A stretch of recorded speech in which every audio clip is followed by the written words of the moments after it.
The CrossFit Sandstorm ladder workout. Teams must work their way through a series of weights with progressively heavier barbells while rotating with their other two teammates on rowing.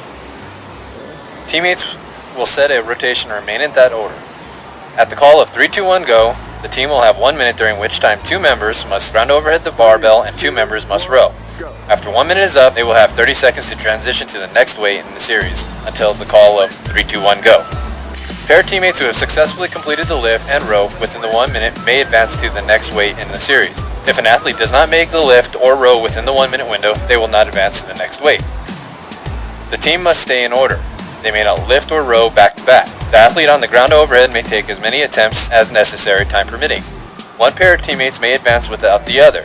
Example: a female pair may advance even if the male pair failed their attempt. The ground overhead or snatch for beast mode repetition must be fully complete within the 1 minute window. If the athlete is still moving at the 1 minute, the repetition does not count. After successfully lifting the final weight and after the rowing teammate finishes the 250 meter row, the athlete on the rower will continue to row for distance before reaching the 18-minute cutoff.